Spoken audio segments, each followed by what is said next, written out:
চলন্ত অবস্থায় পিছন দিক থেকে আসা এক 4 চাকার গাড়ির ধাক্কায় মৃত্যু হলো এক টোটো চালকের। মালদা জেলার চাঁচল হাসপাতাল মোড় থেকে খানিকটা দূরে চাঁচল আশাপুর রাজ্য সড়কের উপরে বুধবার বিকেল নাগাদ ঘটনাটি ঘটেছে। পুলিশ জানায় মৃতের নাম শাহজাহান আলী, বয়স 38 বছর। চাঁচল থানার কলিগ্রাম নিমতলা এলাকায় তার বাড়ি। পুলিশ ও স্থানীয় সূত্র থেকে জানা যায়, এদিন বিকেলে তিনি এক যাত্রীকে নিয়ে টোটো সহ চাঁচলের দিকে আসছিলেন। ওই সময় 4 চাকার একটি গাড়ি পেছন দিক থেকে এসে ধাক্কা মেরে পালিয়ে যায় বলে অভিযোগ। তিনি টোটো থেকে ছিটকে পড়ে যান। ঘটনাস্থলে তার মৃত্যু হয় আর টোটোটি যাত্রী সহ রাস্তার পাশে নয়নজলিতে পড়ে যায়। পরে স্থানীয়দের সহায়তায় টোটোর যাত্রীকে উদ্ধার করে চাঁচল সুপার স্পেশালিটি হাসপাতালে ভর্তি করা হয়। শেষ খবর পাওয়া পর্যন্ত জানা গিয়েছে দুর্ঘটনায় গুরুতর জখম ওই যাত্রীর চিকিৎসা চলছে। পুলিশ যেন দ্রুত ঘাতক ওই গাড়িটির সহ চালককে খুঁজে বের করে যথোপযুক্ত ব্যবস্থা নেয় ওই দাবিও উঠেছে। পুলিশ জানায় মৃতের দেহটি উদ্ধার করা হয়েছে। ময়নাতদন্তের জন্য দেহটি মালদা মেডিকেল কলেজ হাসপাতালে পাঠানো হবে। ঘটনাটি তদন্ত করে দেখা হচ্ছে। মৃতের পরিজনেরা শোকে ভেঙে পড়ছেন। গ্রামেও শোকের ছায়া। ব্যুরো রিপোর্ট, আমাদের চাঁচল। দেখলাম যে সামনে একটা টোটো গাড়ি ছিল, সেটাও চাঁচলমুখী ছিল, আর একটা ব্লোরো গাড়ি ছিল, সেটাও চাঁচলমুখী ছিল। একটা ব্লোরো গাড়ি সে পেছন দিক থেকে টোটো গাড়িটাকে ধাক্কা মারে, সেটা টোটো গাড়িটা গিয়ে নয়নজলিতে পড়ে যায়। তারপর মুহূর্তের মধ্যে ব্লোরো গাড়িটা পালিয়ে যায়। আমরা তখন একটু বাইকটা দাঁড় করে যখন দেখি একটা লোক পড়ে আছে, সে ঘুমিয়ে আছে, মানে স্পট হয়ে গেছে, দেখে যা বুঝতে পারলাম। একটা ছেলে নয়নজলিতে পড়ে গিয়ে টোটোর মধ্যে গিয়ে জলে হাবুডুবু খাচ্ছে। তারপর পেছন থেকে আরেকটা বাইক আছে, আরেকটা ছেলে এসে দাঁড়ায়, ব্লোরোটাকে গিয়ে ধাওয়া করে। আমরা দুজন, আরেকটা ছেলে মিলে ওদেরকে যতটা পারি রিলিফ দিয়েছি। মানে যে স্পট হয়ে গেছে সে পড়েছিল, আর যে টোটোর মধ্যে ছেলেটা মানে প্যাসেঞ্জার ছিল অক্ষত অবস্থায়, তাকে এমার্জেন্সি হাসপাতালে পাঠায়। নাম কিছু জানা গেছে? আমি কিচ্ছু জানি না এই ব্যাপারে। পরক্ষণে জানতে পারি টোটোওয়ালাটার বাড়ি হচ্ছে কলিগ্রাম নিমতলা। আর এখন শুনতে পাচ্ছি যে ছেলেটা খুব ইনজিওর্ড হয়েছে, পাটাগুলো ভেঙে গেছে। সে ছেলেটা নাকি কলকাতার সাইডে বাড়ি, এখানে কোথাও কাজ করে।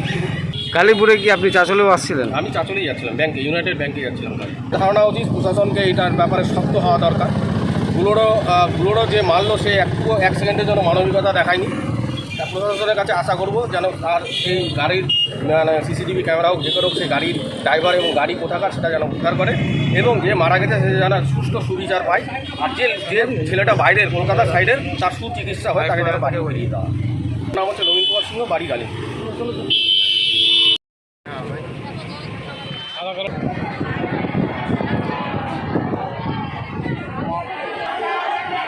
করে বলছে একটা টোটোবেলা যে তোমার ভাই অ্যাক্সিডেন্ট হয়ে মারা গেল, বুলোরো অ্যাক্সিডেন্ট করেছে।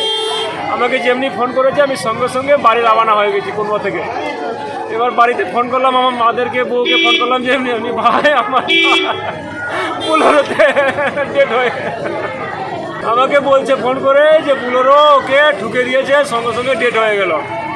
এই যে ওই আরোগ্যর কাছে, চাঁচল আরোগ্যর কাছে। আমি অমনি সঙ্গে সঙ্গে আমি চলে আসি কুনবা থেকে কাজ করতে। তো ওই টোটোতে আরেকজন ছিল শুনলাম। ওর সঙ্গে ছিল, আমি বলতে পারছি না, আমি দেখি উনি কে ছিল না ছিল। আমি সিধা ওখানে আসলাম, দেখছি আমার ভাই পড়া আছে, ওখান থেকে আমি হসপিটালে নিয়ে আসলাম।